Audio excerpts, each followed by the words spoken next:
இப்போதான்டா முருகானோலன் காப்பிலோலன் இவருக்கெல்லாம் சரியாக படம் எடுக்கவே தெரியாது, சிவகார்த்திகேயன் வந்தாடா வாய்ப்பு கொடுக்கணும் அப்படின்னு சிலர் பேசிட்டு அலைகிறாங்க. ஆனால் இந்த மனுஷன் எந்த ஒரு சினிமா பேக்ரவுண்டுமே இல்லாமல் உள்ளே வந்து 2001 2015 வரைக்கும் இவர் பண்ண எல்லா படங்களுமே ஹிட்டு.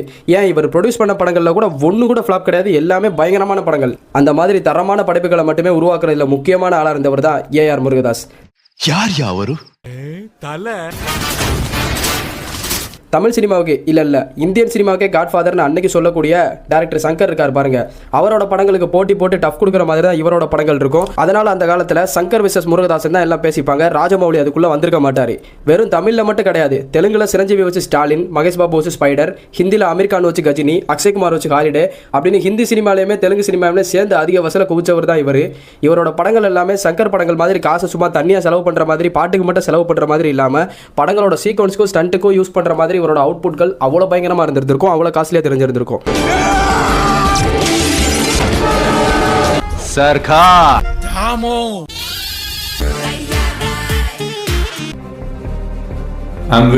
இவர் இல்லைனா ஸ்லீப்பர் செல்ஸ்னா என்னன்னு தெரிஞ்சிருந்திருக்காது, போதி தர்மம்னா என்னன்னு தெரிஞ்சிருந்திருக்காது, ஏன் சொடல மாதிரி ஒரு சீரியல் கில்லர்னா என்னன்னு அந்த டைம்லேயே நமக்கு தெரிஞ்சிருந்திருக்காது.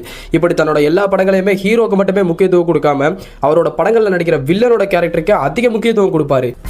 என்ன கொலை பண்ண பிளான் பண்ணிருக்கான். துப்பாக்கி அவன் கையில இருந்தாலும் வலியவன் வாழ்வான். கார்ப்பரேட்ங்கிறது ஒரு சிலந்தி வலை, வில்லன் நான் தான்டா. மிகப்பெரிய ஃப்ளாப்புக்கு அப்புறமா விஜய் சாருக்கு ஒரு தாறுமாறான கம்பேக் மட்டும் கொடுக்காம அவரை ரொம்பவே ஸ்டைலிஷாக மாற்றினது, வெறும் காதல் நாயகனா அல்டிமேட் ஸ்டாராக இருந்த அஜித் குமாரை தலை அஜித்தாக மாற்றினது, ஃப்ளாப் டேரக்டராக நாயகனா மட்டுமே உட்காந்துட்டு இருந்த எச். சூர்யா சாரை மிகப்பெரிய வில்லனாக மாற்றினது, சூர்யாவுக்கு சயின்ஸ் ஃபிக்ஷன் ஹிஸ்டாரிக்கல் சப்ஜெக்ட்ன்ற மூவியை கொடுத்து ஸ்ருதிகாசனை ஃபர்ஸ்ட் மூவிலே பயங்கரமாக எல்லாரையும் பார்க்க வச்சது, டாங்லி சிராக் வித்யுத் ஜம்மல்னு ஐகானிக்கான வில்லன்களை உருவாக்குனது, இப்படின்னு அவர் பண்ண சம்பவங்கள் எல்லாமே சாதாரண சம்பவம் கிடையாது. இன்னைக்கு இந்த காணொலியில் ஏஆர் முருகதாஸ் சார் எப்படி சினிமாக்குள்ளே என்ட்ராகி 2001 2025 வரைக்கும் அவர் பண்ண எல்லா படங்கள், அந்த படங்களுக்காக அவர் ஃபேஸ் பண்ணது, அப்படி மொத்த திரைப்பயணத்தையுமே ஒரு கம்ப்ளீட் எவல்யூஷன் வீடியோவாக தான் நம்ம இன்னைக்கு பார்க்க போகிறோம்.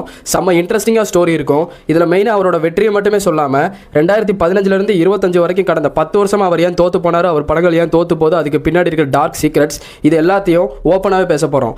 ஸோ நான் தான் உங்கள் முட்டைக்கடை சினிமா. நம்ம சேனலுக்கு நீங்கள் புதுசாக இருந்தீங்கன்னா சப்ஸ்கிரைப் பண்ணிக்கோங்க. சினிமாவில் இன்ட்ரெஸ்ட் இருந்துச்சு அப்படின்னா இந்த சேனல் உங்களுக்கு ரொம்ப யூஸ்ஃபுல்லாக இருக்கும். எனக்கே அவரை பார்க்கணும் போல இருக்கு.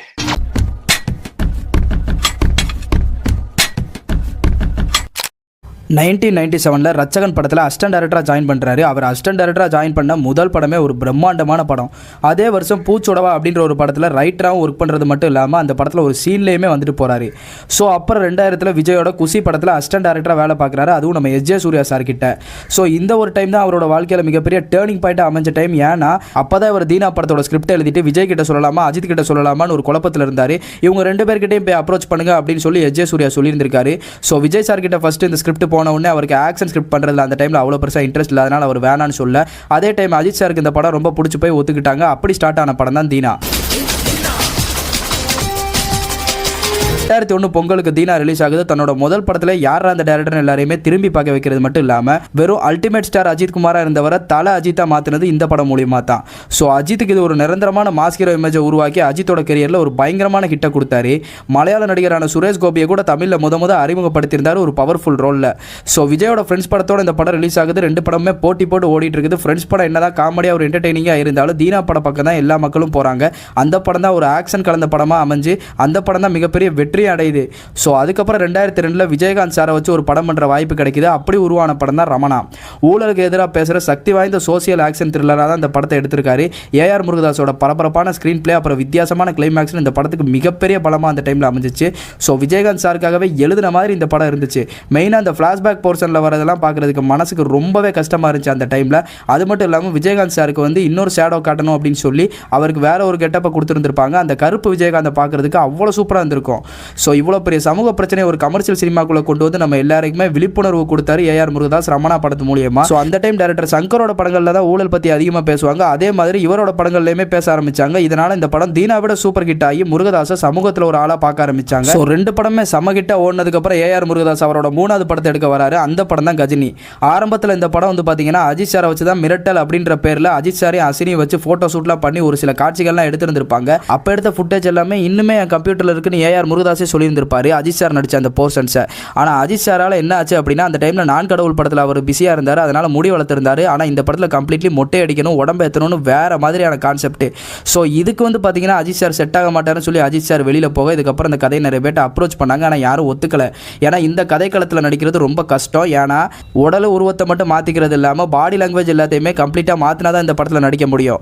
ஸோ அப்படி தான் இந்த கதை வந்து பார்த்தீங்கன்னா சூர்யா கிட்ட போது சூர்யா அளவெடுத்து செஞ்ச மாதிரி இந்த படத்துக்கு செட் ஆயிருந்தார். சஞ்சய் ராமசாமின்னு சொன்னால் இன்னைக்கு எல்லாருமே திரும்பி பார்ப்போன்ற மாதிரி ஒரு கேரக்டர் தான் இந்த படத்தில் சூர்யா பண்ண சஞ்சய் ராமசாமி. ஸோ இந்த படத்துக்காக கமிட் ஆன உடனே சூர்யா முழுசாக மொட்டை அடிச்சு அவரோட உடல் அமைப்பு எல்லாத்தையும் மொத்தமாக மாற்றிருந்தாரு. அதுக்கப்புறம் தான் 2005 கஜினி ரிலீஸ் ஆகுது. இந்த படத்தில் அசின் நயன்தாரான 2 ஹீரோயின் உள்ள கொண்டு வராங்க. இதில் அசினுக்கு ரொம்பவே முக்கியத்துவம் கொடுத்துருந்தாங்க. அசினோட கரியரில் ஒன் ஆஃப் த பெஸ்ட் மூவியாக அந்த கஜினி படம் அமைஞ்சிச்சு. இந்த படத்தோட இன்ஸ்பிரேஷனாக கிறிஸ்டோபர் நோலன் எடுத்த மெமெண்டோ படத்துல இருந்து தான் எடுத்திருந்திருப்பாங்க. ஆனால் முருகதாஸ் சொன்னது மெமெண்டோ படத்தை முழுசாக பார்த்து தான் அந்த கதையை நான் எழுதலை, அதில் நடந்த ஒரு சின்ன கான்செப்ட் எனக்கு பிடிச்சிருந்துச்சு, அதை வச்சு மட்டுமே தான் எடுத்திருந்தேன்னு சொல்லியிருந்திருப்பாங்க. அதுக்கப்புறம் இந்த கதையை உருவி இவர் படம் பண்ணிட்டாருன்னு சொல்லி பல பேர் இவர் மேலே கேஸெல்லாம் போட்டுட்டு இருந்தாங்க. ஸோ வெறும் 7 கோடி ரூபாய் பட்ஜெட்டில் எடுத்து தயாரான இந்த படம் அந்த காலத்தில் 50 கோடிக்கு மேலே வசூலிச்சு அந்த ஆண்டோட மிகப்பெரிய வெற்றி படமாக அமைஞ்சிச்சு. ஸோ தமிழில் 3 வெற்றி படங்களை ஹாட்ரிக் அடித்த முருகதாஸ் அடுத்த என்ன பண்ணார் அப்படின்னா தெலுங்கு சினிமாவுக்கு ஹிந்தி சினிமாக்குள்ளேயும் போலான்னு முடிவெடுத்தார். அப்படி அவர் 4வது படமாக தெலுங்கு சினிமாக்குள்ளே போனார். அப்படி ரிலீஸ் ஆன படம் தான் ஸ்டாலின். 2006 இந்த படம் சிரஞ்சீவிக்கு ஒரு பக்கா கமர்ஷியல் படமாக வந்துச்சு. இந்த படத்தோட ஐடியாவை ஹாலிவுட் படமான பே இட் ஃபார்வர்ட்ல இருந்தால் எடுத்திருந்திருப்பாரு. ஆனால் தெலுங்கு சினிமாவுக்கு தக்கன சில ஃப்ளேவர்ஸ் எல்லாமே ஆட் பண்ணி ஸ்க்ரீன் பிளே எல்லாமே ஃபாஸ்ட்டாக வச்சு இந்த படத்தை ஒரு செம்ம படமாக தெலுங்கு படமாக நம்ம கொடுத்தாரு. ஸோ தெலுங்குலேயுமே ஒரு ஹிட்டை கொடுத்துட்டாரு. ஸோ அதுக்கப்புறம் இவர் வாழ்க்கையில் மிகப்பெரிய சவாலாக இருந்தது என்னன்னு பார்த்தீங்கன்னா இவரோட பாலிவுட் என்ட்ரி தான். அதுக்காக அவர் தேர்ந்தெடுத்த படம் அவரோட சொந்தமான படைப்பான கஜினி படம் தான். முதல்ல இந்த படத்தோட ரீமேக்கில் சல்மான் கானை நடிக்க வைக்கிறதா இருந்தார். ஆனால் சல்மான் கானால் அந்த டைமில் நடிக்க முடியல. அதுக்கப்புறம் தான் இந்த கதையை அமீர் கான் கிட்ட போச்சு. ஆனால் அமீர் கான் இந்த படத்துக்கு செஞ்சு வச்ச மாதிரி இருந்திருப்பாப்ல. பட் ஆரம்பத்தில் ரீமேக் படத்துலலாம் நடிக்க நான் மாட்டேன் அப்படின்னு சொல்லி அமீர் கான் சொன்னார். அதுக்கப்புறமா தமிழில் கஜினி ஹீரோவான சூர்யா தான் வந்து இந்த படத்தோட கதையை பற்றி இம்பாக்ட் பற்றி இந்த படத்தை போட்டு காமிச்சு இந்த படத்தை நீங்கள் பண்ணாத சார் கரெக்டாக இருக்கும் அப்படின்னு சொல்ல ஸோ இவர் ஒத்துக்கிட்டு அப்படி உருவான படம் தான் இந்த படம். இந்த படத்துக்காக சூர்யா விட ஒரு படி மேலே போய் 8 பேக்ஸ்லாம் ஏற்றிட்டு வந்து ப்ரொமோஷன் பண்ணியிருந்திருப்பார் நம்ம அமீர் கான். அதுவே படத்துக்கு மிகப்பெரிய ப்ரொமோஷனாக அமைஞ்சிச்சு. ஸோ அசினையும் தமிழில் பார்த்த மாதிரி அதே கல்பனா கேரக்டரில் இந்த படத்துலையுமே இவங்க அறிமுகப்படுத்தியிருந்தாங்க. அசினுக்கு இது வந்து பாலிவுட்டில் மிகப்பெரிய ஹிட் ஆச்சு. கரெக்டாக 2008 டிசம்பர் 25 இந்த படம் வெளியானதுக்கப்புறம் இந்தியா சினிமா பாக்ஸ் ஆஃபீஸோட வரலாற்றே மொத்தமாக புரட்டி போட்டுருச்சு. இந்த ஆண்டோட அதிக வசூல் செஞ்ச படமாக மட்டும் இல்லாமல் இந்தியாவில் 2008 கிட்டத்தட்ட 200 கோடி கிளப்பு கிட்ட நெருங்கின படமாக அமைஞ்சு மிகப்பெரிய சாதனை படைச்சிச்சு. ஸோ தமிழ், தெலுங்கு, ஹிந்தி 3 சினிமா இண்டஸ்ட்ரியுமே கட்டி ஆண்டி கலக்கிட்டார் நம்ம முருகதாஸ். அதுக்கப்புறம் 2009-10 2 வருஷம் அவர் பிரேக் எடுத்துக்கிட்டாரு. அவர் எதுக்காக பிரேக் எடுத்தார் அப்படின்னா அவர் ப்ரொடியூசர் அவதாரம் எடுக்கிற தான். ஸோ அதுக்காக மட்டும் இந்த பிரேக் கிடையாதுங்க. ஏன்னா அவரோட மிகப்பெரிய பட்ஜெட்டான 7ஆம் அறிவு படத்தை அந்த டைமில் டிசைன் பண்ணிட்டு இருந்தார். கரெக்டாக 2011 செப்டம்பரில் இவரோட அசிஸ்டன்ட் டைரக்டரான எம் சரவணன் இருக்கார் பாருங்க. அவரோட முதல் படத்தை வந்து இவர் ப்ரொடியூஸ் பண்ணி கொடுக்குறாரு. அந்த படம் தான் எங்கேயும் எப்போதும். படம் முழுக்க போர் அடிக்காமல் கொண்டு போய் கிளைமேக்ஸில் நம்ம எல்லாரையுமே செதற விட்ட படமாக தான் இந்த படம் அமைஞ்சிருந்துச்சு. இப்படி ஒரு படத்தை, இப்படி ஒரு கதைக்களத்தை, இப்படி ஒரு டேரக்டரை அறிமுகப்படுத்தினது நம்ம ஏஆர் முருகதாஸ் தான். ஒரு ப்ரொடியூஸ் பண்ண முதல் படமே சூப்பர் டூப்பர் ஹிட் ஆகி நல்ல படம் அப்படின்ற பெயரையும் வாங்குச்சு. ஸோ அதே வருஷம் அடுத்த மாதம் அக்டோபரில் அவரோட 7ஆம் அறிவு படத்தை வந்து ரிலீஸ் பண்றாங்க. இந்த படத்தில் அறிமுக நாயகியா கமலஹாசனோட பொண்ணு ஸ்ருதிஹாசன் வராங்க. போதி தர்மர்னு ஒருத்தரை பற்றி நம்ம யாருக்குமே இந்த படம் பார்க்கலன்னா கண்டிப்பாக தெரிஞ்சிருந்திருக்காது. அதுதான் உண்மை. அந்த வரலாறு எல்லாத்தையுமே நமக்கு சொல்லி கொடுத்திருந்தாரு முருகதாஸ். நம்ம தமிழனோட மரபு கலாச்சாரம், வைரஸ் நோயின்னு ஒரு சயின்ஸ் ஃபிக்ஷன் ஆக்ஷன் ஃபிலிமாக தான் 7ஆம் அறிவு படத்தை கொடுத்தாரு.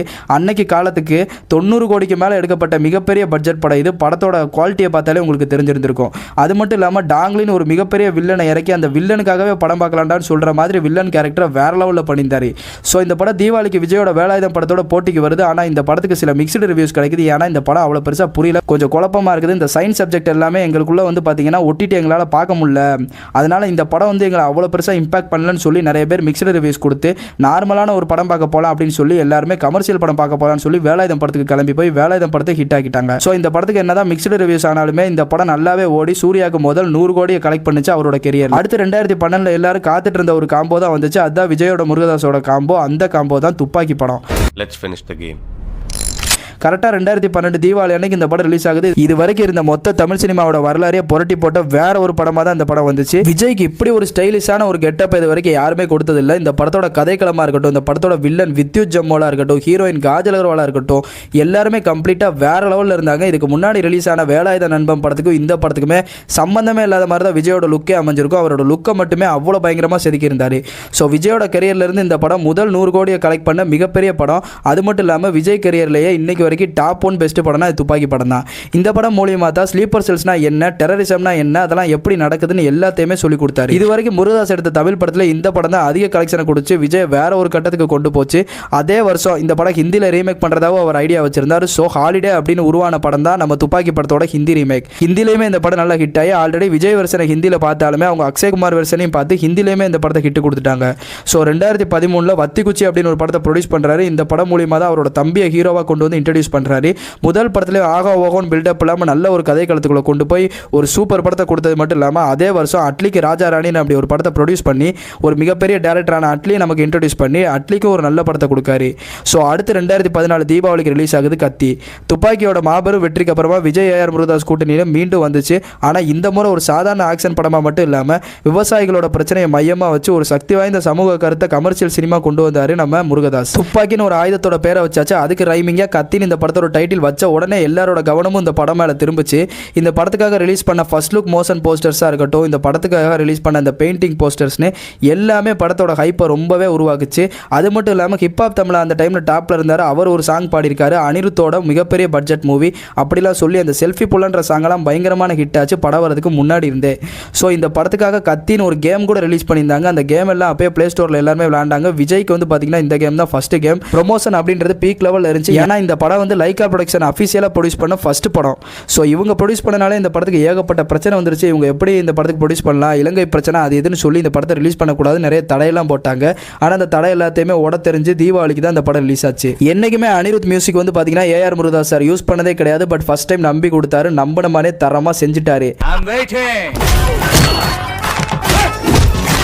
இந்த படத்தில் விஜய் கதிரேசன் ஜீவானந்தம்னு 2 வித்தியாசமான கேரக்டரில் வந்திருப்பாரு. சமந்தாவை முதல்ல விஜய்க்கு பேர் பண்ணியிருந்திருப்பாங்க. அப்புறம் பாலிவுட் நடிகரான நீல் நிதின் இருக்கார் பாருங்க, அவர் அந்த படத்தில் ஸ்டைலிஷான வில்லனாக காட்டியிருந்திருப்பாருங்க. அவருக்குள்ள அந்த பிஜிஎம் கூட வேற லெவலில் இருந்திருக்கும். அதை பாடினது கூட நம்ம விஜய் சார் தான்.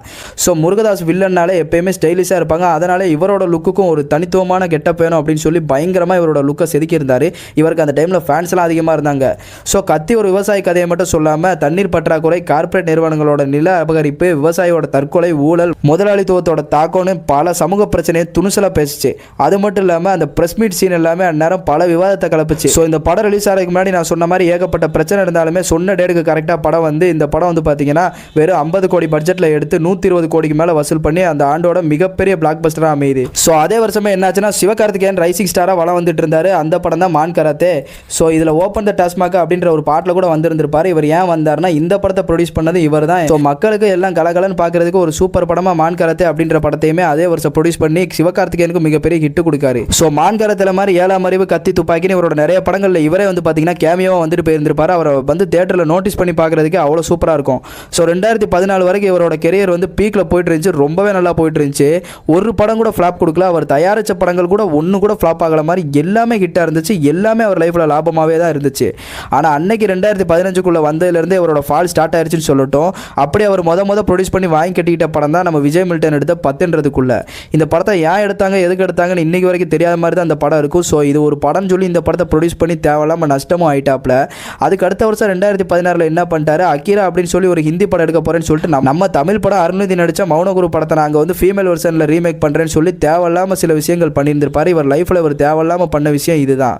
ஸோ தேவையில்லாமல் புடுங்கின ஆணியாக அந்த படம் அமைஞ்சனால இந்த படத்துக்கு ஏகப்பட்ட பிரச்சனையாகி இந்த படத்துக்கு இவர் ப்ரொடியூஸும் பண்ணி இந்த படத்துக்காக கேமெல்லாம் உருவாக்கி இந்த படத்துக்காக காசை இவர் வந்து அழிச்சிட்டாப்ல. ஸோ அக்கீரா படம் ஒரு படம் வந்ததுன்னு இன்னைக்கு வரைக்கும் யாருக்குமே தெரியாது. முருகதாஸ் இப்போ இந்த படத்தை எடுத்தாருன்னு சொல்லி ஒருத்தர் கூட போட்டு பார்த்துருந்துருக்க மாட்டாங்க. அவ்வளோ பெரிய ஃப்ளாப் தான் அக்கீரா படம். ஸோ 2017 ராஜ்குமார் பெரியசாமி டைரக்ஷனில் ரங்குன்னு ஒரு படத்துக்கு ப்ரொடியூஸ் பண்ணுறாரு. இந்த படமும் ஃப்ளாப் ஆகுது. ஆனால் இந்த படம் ஃப்ளாப் ஆனாலுமே அமரன் அப்படின்னு ஒரு சூப்பர் படத்தை கொடுத்த ஒரு டேரக்டர் தான் நமக்கு இன்ட்ரடியூஸ் பண்ணியிருந்திருக்காரு. ஸோ அதே வருஷம் தமிழ்லையும் தெலுங்குலையும் சேர்த்து ஒரு படம் பண்ணி நான் கம்பேக் கொடுக்குறேன்னு சொல்லி மிகப்பெரிய ஸ்டாரை இறக்குறேன்னு சொல்லி நம்ம மகேஷ் பாபு சார் இருக்கார் பாரு, அவரை வச்சு ஒரு சூப்பர் ஹீரோ படம் மாதிரி ட்ரை பண்ணுறேன்னு சொல்லி ஒரு டீசர் ரிலீஸ் பண்ணுறாங்க. அன்னைக்கு தான் படத்தோட டைட்டில் ரிவீல் ஆகுது. படம் பேர் ஸ்பைடர் அப்படின்ட்டு. அன்னைக்கு காலகட்டத்துக்கு மகேஷ் பாபு ரொம்ப பெரிய ஆக்டர். ஸோ ஹைப் வந்து கொஞ்சம் நஞ்சம் கிடையாது, ஏகப்பட்ட ஹைப். ஆனால் ரிலீஸ் ஆனதுக்கப்புறம் நிறைய இடத்துல மிக்சடு ரிவ்யூஸ் வாங்க ஆரம்பிச்சு பாக்ஸ் ஆஃபீஸில் இந்த படம் ரொம்பவே அடி வாங்க ஆரம்பிச்சு. குசி டைமில் இவர் எஸ் ஜே சூர்யா கிட்ட அசிஸ்டன்ட் டைரக்டராக வேலை பார்த்துட்டு இருந்தாரு. அதுக்கப்புறமா எஸ் ஜே சூர்யாவே ஃபால் ஆகி வீட்டில் சும்மா தான் இருந்தார். அதுக்கப்புறம் அவரை கூட்டு வந்து வில்லனா இறக்குறேன்னு சொல்லி இந்த படத்தில் சுடலன்னு ஒரு கேரக்டர் வச்சு இன்டர்வல் இவரை ரிவீல் பண்ண விதம், அந்த மியூசிக் எல்லாமே பயங்கர டெர்ஃபிக்காக இது வரைக்கும் இப்படி ஒரு சைக்கோ கில்லரை பார்த்ததா இல்லடான்ற மாதிரி சொல்ல வச்சிருந்தாரு. எஸ் ஜே சூர்யா இந்த படத்தை பயங்கரமாக பண்ணி செதுக்கி இருந்தாப்ல. சுடலை அப்படின்ற கேரக்டருக்கு வந்து பார்த்தீங்கன்னா இன்னைக்கு வரைக்கும் பயங்கரமான ரெஸ்பான்ஸ் இருக்குது. ஆனால் இந்த படத்தை நல்லா எடுக்கிறேன்னு கொண்டு போய் செகண்ட் ஹாஃபில் நாசம் பண்ணிட்டாங்க. எப்படின்னா ஏனோ தானோன்ற சீன்ஸ் எல்லாமே வச்சு லாஜிக்ன்றது சுத்தமாகவே இல்லைன்ற மாதிரி ஆகி பாறை எல்லாமே உருண்டு வருது, ஹாஸ்பிட்டல் எல்லாமே இடியுது, பொம்பளைங்கள்லாம் சேர்ந்து காப்பாற்றுறாங்கன்னு சொல்லி ரொம்ப மட்டமான காட்சிகள் தான் இந்த படத்தில் வச்சிருந்திருப்பாரு. சிஜியும் பார்க்கறதுக்கு அவ்வளோ நல்லா இல்லை. ஸோ ஹீரோ யோசிக்கிறது அப்படின்ற ஒரு அறிவை தாண்டி இந்த படத்தில் வில்லன் யோசிக்கிறதா நல்லா இருந்துச்சுனால இந்த படம் ஓரளவு நல்லா போச்சு. ஆனால் தெலுங்குல வந்து பார்த்தீங்கன்னா இந்த படம் மிகப்பெரிய ஃப்ளாப் ஆகி தமிழில் மட்டும்தான் நிறைய பேர் இந்த படத்தை பார்க்கவே செஞ்சாங்க. இந்த படமும் இவருக்கு மிகப்பெரிய ஃப்ளாப்பை கொடுத்துருந்துச்சு. இந்த படம் இவர் ரொம்ப நம்பின படம். ஆனால் யாருக்கு எப்படியோ எனக்கு ஸ்பைடர் படம் ரொம்ப பிடிக்கும், எப்போ போட்டாலும் பார்ப்பேன், அவ்வளோ ஒரு ஃபேவரட்டான படம் தான். உங்களுக்கு ஸ்பைடர் படம் எத்தனை பேருக்கு பிடிக்கும் அப்படின்றத நீங்கள் கமெண்ட்டில் சொல்லுங்கள். அப்புறம் 2018 இவரோட மிகப்பெரிய பட்ஜெட்டான சர்க்கார் படத்தோட அனௌன்ஸ்மெண்ட் வருது. விஜய் முருகதாஸ் 3வது முறை இணையறாங்க. இந்த படம் விஜய் அரசியல் பயணத்துக்கு ஒரு ஆரம்ப புள்ளியா இருக்குன்ற மாதிரி அமையுது. அது மட்டும் இல்லாமல் அன்னைக்கு ஆட்சியில் இருந்து ஏடிஎம்கேவை அட்டாக் பண்ணுற மாதிரி டேமேஜ் பண்ணுற மாதிரி இந்த படத்தில் நிறைய காட்சிகள் இருக்குன்னு நிறைய பேர் சொல்லி, ஏன்னா இந்த படத்தை எடுத்ததே டிஎம்கே காரன் தான், கலாநிதி மாறன் தான், சன் பிக்சர்ஸ் தான் அப்படின்னு சொல்லி 2 கட்சிக்காரங்களையுமே மோத விட்ட படம் தான் சர்க்கார். இந்த வாட்டி சமூக கருத்தை ஒரு பக்கம் மட்டுமே சொல்லிட்டு ஒரு தனிப்பட்ட கட்சியை தாக்குற மாதிரி ஒரு படத்தை எடுத்துகிட்டு வந்துட்டாங்கன்னு சொல்லி இந்த படம் துப்பாக்கி மாதிரி கத்தி மாதிரி ஒரு நேர்மையான படமும் கிடையாதுன்னு இந்த படத்தை ரிவ்யூஸ் மத்தியில் பயங்கரமான அடி வாங்கப்படுது. அதுக்கப்புறம் சன் பிக்சர்ஸும் பல நாள் கல்லா கட்டாமல் இருந்து ஒரு படத்தை எடுக்கிறதுக்காக முன் வந்திருக்காங்க பல வருஷத்துக்கு அப்புறமா. ஆனால் அப்படி எடுத்த படமும் வந்து பார்த்தீங்கன்னா முழுக்க அவங்களுக்கு சாதகமாக எடுத்து வச்சிருந்திருக்காங்க. அந்த படத்துக்காக வந்து பார்த்தீங்கன்னா ஏகப்பட்ட பிரச்சனை பண்ணி பேனர்லாம் கிழிச்சு இந்த படத்தை வந்து ரிலீஸ் பண்ணக்கூடாது, இந்த படத்தை மறுபடியும் சென்சார் பண்ணுங்க, இந்த படத்தில் நிறைய காட்சிகளை கட் பண்ணுங்கன்னு சொல்லி ஏஆர் முருகதாஸ் வீட்டிலேயே குண்டு வைக்கிறேன் அது இதுன்னு சொல்லி மிரட்டல் பண்ணி அவரே ஓடி ஒளிய வச்சிட்டாப்ல. கிட்டத்தட்ட ஒரு 3-4 நாளாக வந்து பார்த்தீங்கன்னா அந்த படம் ரிலீஸ் ஆகிற வரைக்கும் நியூஸ் சேனல் முழுக்க சர்க்கார் பற்றி தான் பேசுகிறாங்க. ஸோ இது ஒரு பக்கம் இருக்க படத்தோட கதை வந்து பார்த்தீங்கன்னா செங்கோல் அப்படின்ற ஒரு படத்துலேருந்து ஆண்டையே போட்டாருன்னு ஒரு பக்கம் சொல்லி எங்களுக்கு ப்ராப்பரான கிரெடிட்ஸ் வேணும், அது இருந்தால் தான் நாங்கள் படத்தை ரிலீஸ் பண்ணுவோம்னு இன்னொரு பக்கம் சொல்லி அவங்களுக்கு கிரெடிட்ஸை போட்டு தான் இந்த படத்தை ரிலீஸே பண்ணுறாங்க. முருகதாஸ் படத்தோட வில்லனாலே பார்க்குறதுக்கு அவ்வளோ ஸ்டைலிஷாக அவ்வளோ பயங்கரமாக இருப்பாங்க. ஆனால் வரலட்சுமி சரத்குமாருக்கும் இந்த படத்துக்கும் சம்மந்தம் இல்லாத மாதிரி தான் இருந்தனாலே இந்த படம் வந்து பார்த்தீங்கன்னா வில்லன் சைடு ஏகப்பட்ட வீக்கு. ஸோ இந்த படம் நல்லாவே போனாலும் இது ஒரு நல்ல படம் இல்லை அப்படின்னு சொல்லி மக்கள் மத்தியில் பேர் வாங்க ஆரம்பிச்சிச்சு. அதனாலேயே சர்க்கார் படத்துக்கு வந்து பார்த்தீங்கன்னா மக்கள் எல்லாருமே முருகதாஸோட பழைய படம் மாதிரி இல்லையே அப்படின்னு டவுட் பட ஆரம்பிச்சு ஒரு மாதிரி இன்ட்ரெஸ்ட் காட்டுறதை குறைச்சிட்டாங்க. இதுக்கப்புறமா விஜய் என்ன பண்ணிட்டாருன்னா இவர் கூட சேர்ந்து படம் பண்ணுறதுக்கு இஷ்டம் இல்லாத மாதிரி தான் அவர் நியூ டேரக்டர்ஸ் நெல்சன் இந்த மாதிரி நியூ டேரக்டர் கிட்ட போக ஆரம்பிச்சிட்டாரு. இன்னைக்கு வரைக்குமே முருகதாஸ் சார் கிட்ட கதை கேட்கறது கூட அவர் ரெடியா இல்லை. ஆனால் இன்னைக்கு இந்த படத்துக்கு சரியான டிமாண்ட் இருக்கு. ஏன்னா இந்த படத்தை எனக்கு ரீ ரிலீஸ் பண்ணாங்க அப்படின்னா தேட்டர் இருக்காதுங்க. அந்த மாதிரியான மொமெண்ட்ஸ் எல்லாமே தனக்கே தானே ஆப்பு வச்சுக்கிட்ட மாதிரி தான் ஒரு கட்சி இந்த படத்தை எடுத்துருந்துருப்பாங்க. ஸோ அக்கீரா, ஸ்பைடர், சர்க்கார்னு சொல்லி 3 படமும் தோத்து போன நிலைமையில் என்ன ஆயிடுச்சுன்னா நான் மறுபடியும் ஒரு மிகப்பெரிய கம்பேக் கொடுக்குறேன்னு சொல்லி தேவையில்லாத ஒரு முடிவு எடுத்திருந்திருப்பாரு. அது இவரோட கெரியரே மொத்தமாக முடிச்சு விட்டுருந்துருக்கும். ஸோ அப்படி இவர் தலைவரோட இணைஞ்ச படம் தான் நம்ம தர்பார். பேட்ட படம் தான் ரஜினிக்கு மிகப்பெரிய ஃப்ளாப்புக்கு அப்புறமா ஒரு நல்ல ஸ்பெஷலான படமாக பழைய ரஜினியை பார்த்த மாதிரி இருக்குது. அந்த கெட்டப் எல்லாமே சூப்பராகுதுன்னு சொல்லியிருந்தாங்க. ஸோ அதே கெட்டப்லேயே வாங்க ஒரு போலீஸ் கான்செப்ட் பண்ணலாம், ஒரு ஸ்டோரி பண்ணலாம் அப்படின்னு சொல்லி உருவாச்சு தர்பார். ரஜினிகாந்த் போலீஸ் ஆஃபீஸராக 27 வருஷத்துக்கு அப்புறமா பாண்டியன் படத்துக்கு அப்புறமா இந்த படத்தில் நடிக்க போகிறான்னு சொல்கிறாங்க. ஸோ இந்த படத்துக்காக போலீஸ் போஸ்டர்ஸ் அது எதுன்னு ரிலீஸ் பண்ணி பயங்கரமாக ஹைப் ஏற்றுறாங்க. இந்த படத்து மூலியமாக சமூக கருத்து எதுவுமே இருக்காது. இந்த வாட்டி 3 முக ரஜினியை பார்க்குற மாதிரி ஒரு ரஜினியோட ஃபேன் பாய் சம்பவம் மாதிரி இந்த படம் இருக்கும். ஒரு பயங்கரமான த்ரில்லராக மட்டும்தான் இருக்கும்னு சொல்லி தான் இந்த படத்தோட ட்ரெய்லர் எல்லாமே ரிலீஸ் ஆகுது. பட் இந்த படம் ட்ரெய்லர் எல்லாம் ரிலீஸ் ஆகும்போது மீம் மெட்டீரியல் ஆரம்பிக்குது, ட்ரோல் மெட்டீரியல் ஆரம்பிக்குது. சரி இதெல்லாம் தாண்டி படம் பொங்கலுக்கு ரிலீஸ் ஆகுது. படம் எப்படி இருக்குன்னு பார்க்குறப்ப பட்டாசு படம் கூட ஓரளவு ஓகே. ஆனால் இந்த படம் சுத்தமாக பார்க்க முடியலன்னு எல்லாம் சொல்லிட்டாங்க. ஏன்னா இந்த படத்தில் அவங்க போட்ட காஸ்டிங் அதை விட ஒஸ்ட்டு. நயன்தாரா, சுனில் செட்டி, யோகி பாபுன்னு யாருமே இந்த படத்துக்கு செட் ஆகலை. நம்ம நிவேதா மட்டும்தான் இந்த படத்துக்கு செட்டே ஆயிருந்திருப்பாங்க. ஸோ சந்திரமுகி 2005க்கு அப்புறமா நயன்தாராவும் ரஜினி இந்த படத்தில் இணைகிறாங்க. ஆனால் அவங்கள எதுக்கு இந்த படத்தை கூட்டு வந்து போட்டோன்னு சொல்லி சும்மா ஸ்லீவ்லெஸ் போட்டு அங்கிட்டு நடக்க மட்டும் தான் விட்டுருப்பாங்களே தவிர இந்த படத்தில் அவங்க எதுக்குன்னு தெரியாத மாதிரி தான் வச்சிருந்திருப்பாங்க. இவங்க பின்னாடி ரஜினி சுற்றி நம்ம ரஜினிக்கு பயங்கரமாக ஒரு சீன் வச்சு நம்ம ரஜினியவே செஞ்சு விட்டுருந்துருப்பாங்க. என்னங்க உங்கள் வயசுக்கு இவங்க பின்னாடி தெரியுறீங்க அப்படின்னு சொல்லி தலைவரை பிளான் பண்ணி செஞ்சு விட்டார் நம்ம முருகதாஸ். யோ நீ யார் ஃபேன் தெரியுமியா, அப்படிதான் பண்ணியிருக்க சீனு அப்படின்ற மாதிரி தான் பண்ணார். ஸோ முருகதாஸோட கெரியரில் இது வரைக்கும் இப்படி ஒரு மொக்க படத்தை சூர மொக்க படத்தை நாங்கள் பார்த்ததே இல்லடா அப்படின்ற மாதிரி சொல்லி தர்பார் படத்தை வந்து பார்த்தீங்கன்னா பயங்கரமாக அடிக்க ஆரம்பிச்சாங்க. ஸோ ரஜினிக்கு இந்த படம் ஏன் நடிச்சாருன்னு தெரியல, முருகதாஸ்க்கு ஏன் எடுத்தாரு தெரியல. இந்த மாதிரி 2 பேரோட கெரியர்லேயும் மிகப்பெரிய ஃப்ளாப்பை கொடுத்தது மட்டும் இல்லாமல் ட்ரோல் மெட்டீரியல் படமாக தர்பார் படம் அமையுது. ஏன் இப்படி சொல்கிறேன் அப்படின்னா இதுக்கப்புறம் ஒரு டைரக்ஷன் பண்ணுறதை கம்ப்ளீட்டாக ஸ்டாப் பண்ணுறாரு. இடையில விஜய் சார் கிட்ட கதையும் கேட்டு பார்த்தாரு. அவர் வந்து பார்த்தீங்கன்னா வாய்ப்பு தர மாட்டேன்ற மாதிரி சொல்லிட்டாரு. கிட்டத்தட்ட தர்பார் எடுத்ததுனால 5 வருஷம் வீட்டில் ஒரு சும்மா தான் உட்காந்துருக்காரு. ஸோ சும்மா இருந்த டைமில் 2022 கொரோனா பீரியட்லாம் முடிஞ்சதுக்கப்புறம் த்ரிஷா வச்சு ராங்கின்னு ஒரு படம், அது அவரோட அசிஸ்டன்ட் டைரக்டர் வந்து எடுக்கிறாரு. அதாவது இந்த எங்கேயும் எப்போதும் படம் எடுத்தார் சரவணன் சொன்னேம்ல, அவர் தான் எடுக்கிறாரு. ஆனால் இந்த படத்தோட ஸ்டோரி வந்து பார்த்தீங்கன்னா ஏஆர் முருகதாஸ் தான் எழுதி கொடுக்காரு. இவர் தான் எடுக்கிறதா இருந்துச்சு. ஆனால் இவர் எடுத்தால் பெரிய ஆக்டர்ஸ் தான் எடுப்பேன், சின்ன ஆளுங்களை வச்சுலாம் எடுக்க மாட்டேன் அப்படின்னு சொல்லி தான் இந்த படத்தோட கதையை வந்து அவர்கிட்ட கொடுத்துட்டாரு. அப்படி ரிலீஸ் ஆச்சு. ஆனாலுமே இந்த படம் வந்து பார்த்தீங்கன்னா சரியாகவே ஓடல. ஸோ அதுக்கப்புறம் 2023 ஆகஸ்ட் 16, 1947 நம்ம கௌதம் கார்த்திகை வச்சு ஒரு படம் கொடுத்துருந்துருப்பாரு. படம் நல்ல படமாகவே இருந்தாலும் தேட்டரில் சுத்தமாக ஓடல, யாருமே இந்த படத்தை பார்க்கல. ஸோ இதுக்கப்புறம் வந்து இப்போ டைரக்ஷன் பண்ணி ஆகணும், ப்ரொடியூஸ் பண்ணாலும் நக்கிட்டு போகுது. வரப்போகுது, அதனால் டேரக்ஷன் பண்ணி நம்ம லைஃப்பை பயங்கரமாக அடுத்த கட்டத்துக்கு கொண்டு போனோம் அப்படின்னு சொல்லி ஹிந்தி சினிமாவில் போய் குதிக்கிறேன்டான்னு சொல்லி தேவையில்லாமல் சாக்கடையில் கூச்ச மாதிரி ஒரு வேலையை பார்த்துட்டாரு நம்ம ஆள். அப்படி இவர் சல்லுபாயை வச்சு உருவான படம் தான் சிக்கந்தர். இந்த படத்தை இவரை மொத்தமாக செஞ்சு விட்டாங்க. இவருக்கு 2025 2 படம் வரப்போகுதுரா அப்படின்னு சொல்லி நம்ம முருகதாஸோட கம்பேக் அப்படி இப்படின்னு எல்லாம் பேச ஆரம்பித்தாங்க. காரணம் அமரனுக்கு அப்புறமா மதராசி வரப்போகுது, அது 200 கோடி பட்ஜெட்டில் வரப்போதான் சிவகார்த்திகேயன் படம்னு சொல்கிறாங்க. இந்த பக்கம் பார்த்தா நம்ம சல்லுபாயை வச்சு சிக்கந்தர் வரப்போது நம்ம ராஷ்மிகா காம்போலன்றாங்க. ஸோ 2 படம் மேலேயுமே ஆடியன்ஸ் எல்லாமே பயங்கரமாக ஹைப்பில் இருக்காங்க. பட் சிக்கந்தர் தான் ஃபஸ்ட்டு வருது. சிக்கந்தர் பார்த்துட்டு மதராசி எப்படி இருக்குன்னு முடிவு பண்ணிக்கலாமே அப்படின்னு ஒரு டீம் பார்க்குறாங்க. சிவகார்த்திகேயனை ஆரம்ப காலத்தில் ரைஸ் ஆகிட்டு இருக்கும்போது அவருக்கு ப்ரொடியூஸ் பண்ணி ஹெல்ப் பண்ணி மான் கராத்தேன்னு ஒரு படத்தை கொடுத்தவர் தான் ஏஆர் முருகதாஸ். ஆனால் அந்த சிவகார்த்திகேயனை இன்னைக்கு நமக்கு வாய்ப்பு கொடுக்கணும் அப்படின்ற நிலைமை வந்துருச்சுன்ற மாதிரி பல நெட்டிசன்ஸ்கள் எல்லாருமே கமெண்ட்டில் வந்து சொல்லிட்டு இருந்தாங்க மதராசி படத்தோட இன்ட்ரோடக்ஷன் எல்லாத்துலேயுமே. பட் அந்த மாதிரி முருகதாஸோட நிலைமை உண்மையிலே ஆயிடுச்சு. இவர் சிவகார்த்திகேயன் சார்கிட்டேயுமே ரொம்ப நாள் அடம் பிடிச்சி கேட்டு தான் இந்த படத்தை வாங்கியிருக்காப்புல. ஆனால் இந்த கதை அவருக்கே செட் ஆகாத மாதிரி தான் இருந்திருக்கும். ஆனாலும் இவரை வச்சு எடுத்தால் இவர் இப்போ டாப் ஹீரோ, அமரன் படம் வேறு ரிலீஸ் ஆயிடுச்சு. ஸோ மக்கள் எல்லாமே ஆட்டோமேட்டிக்காக அந்த படத்தை பார்ப்பாங்க அப்படின்னு சொல்லி தான் இந்த படத்தை எடுத்தாப்புல. ஸோ அதுக்கு இடையில எங்கேருந்து வந்துச்சுன்னு தெரியாமல் இந்த சிக்கந்தர் படம் இருக்கு பாருங்க, இந்த சிக்கந்தர் படம் வேறு வந்துருச்சு. ஸோ 2 படத்தையுமே மாறி மாறி பண்ணிட்டு இருந்தார் நம்ம முருகதாஸ். அதனால சிக்கந்தர் படத்தை என்னால் சரியாக எடுக்க முடியலை. ஹிந்தியில் எனக்கு சரியாக சப்போர்ட்டே பண்ணல. சல்மான் கான் சார்லாம் அவ்வளோ ஷூட்டிங்கே வர மாட்டார், நைட் டைமில் தான் வருவார். அது எல்லாத்தையுமே மாற்றி க்ரீன் ஸ்க்ரீனாக போட்டு படத்தை எடுத்தனாலே எனக்கு சுத்தமாக அந்த படம் எடுக்க விருப்பம் இல்லை. அவங்க பண்ண ப்ரெஷர்னாலே இந்த படம் வெறுப்பாகி வெறுப்பாக ரிலீஸ் ஆன படம் தான் இந்த சிக்கந்தர். அதனால் இதுக்கு எனக்கு சம்மந்தம் இல்லைன்னு இன்டர்வியூவில் ரொம்ப ஓப்பனாக ஹானஸ்ட்டாக சொல்லியிருந்திருப்பார். எதுக்காக முட்டு கொடுத்துருக்க மாட்டார். அதனால் என்ன ஆச்சுன்னா சிக்கந்தர் படம் ரிலீஸ் ஆகி மிகப்பெரிய ஃப்ளாப்பை கொடுத்து பல பேர் கலாச்சாலுமே சரி ஓகே மதராசி படம் பார்க்கலான்னு பல பேர் வெயிட்டிங்கில் இருந்தாங்க. அவங்களுக்கு அந்த நம்பிக்கையும் போச்சு. ஐயையோ போச்சா, நம்ம வித்யுத் ஜம்மாலும் ரொம்ப நாளுக்கு அப்புறமா வந்திருக்காப்புல தமிழ் சினிமாவுக்கு. ஸோ செம்மையாக மதராசி படம் பார்க்கலான்னு பார்த்தா இந்நேரம் அப்படி காலை வாரிட்டாங்களே அப்படின்னு சொல்லி அந்த நம்பிக்கை எல்லார் மத்தியிலையும் போய் மதராசி படம் ரிலீஸ் ஆகிறப்ப இது வரைக்கும் சிவகார்த்திகேயன் படத்துக்கு இப்படி ஒரு ஓப்பனிங்கே இல்லாத மாதிரி தான் இந்த படத்தோட ஓப்பனிங்கே ரொம்பவே ஃப்ரீயாக இருந்துச்சு. யாருமே அவ்வளோவா படம் பார்க்கவே வரல. சிவகார்த்திகேயனோட படம் ரிலீஸ் ஆகிருக்க மாதிரியே தெரில. அப்படி தான் இந்த மதராசி படம் ஆச்சு. ஆனால் கிட்டத்தட்ட 200 கோடி பட்ஜெட்டில் தான் இந்த படத்தை எடுத்தாங்க. ஆனால் அந்த பட்ஜெட் தக்கன படம் இருக்குன்னு பார்த்தீங்கன்னா எந்த இடத்துலையுமே பார்க்குறதுக்கு அவ்வளோ கோடி போட்ட மாதிரிலாம் தெரிஞ்சிருந்திருக்காது. சஞ்சய் ராமசாமி மாதிரி ஒரு கேரக்டர் பண்ணுறேன்னு சொல்லி சுத்தமாக செட் ஆகாத மாதிரி ஒரு கேரக்டரை பண்ணியிருப்பார் நம்ம எஸ்கே. நல்ல கதையை நாசம் பண்ணிட்டார் முருகதாஸ் தான் சொல்லணும். அது மட்டும் இல்லாமல் அதே டைமில் விஜய் சார் கிட்ட துப்பாக்கி சிவகார்த்திகேயன் வேறு வாங்கிட்டாப்புல கோட் படத்தில். ஸோ அவர் வந்து அடுத்த தளபதி, புரட்சி தளபதி, திடீர் தளபதினு சொல்லிட்டு அவர் படத்தை சப்போர்ட் பண்ணலான்னு சொல்லி ஒரு சில விஜய் ஃபேன்ஸ் தான் இந்த படத்துக்கு போனாங்க. ஸோ அந்த விஜய் ஃபேன்ஸால் கொஞ்சமாவது ஓடி கிட்டத்தட்ட ஒரு 100 கோடி கலெக்ஷன் பண்ணிச்சு இந்த படம். படத்தோட கதைன்னு பார்த்துக்கிட்டிங்கன்னா துப்பாக்கி விற்கிறாங்க பாருங்கள். அதை வந்து பார்த்தீங்கன்னா சென்னைக்குள்ளே புழக்கத்துக்கு வந்துச்சுன்னா என்ன மாதிரியான மர்டர்லாம் நடக்கும், என்னென்ன மாஃபியா அதுக்கு பின்னாடி இருக்குன்ற ஒரு சப்ஜெக்டை கொண்டு வந்திருப்பாரு.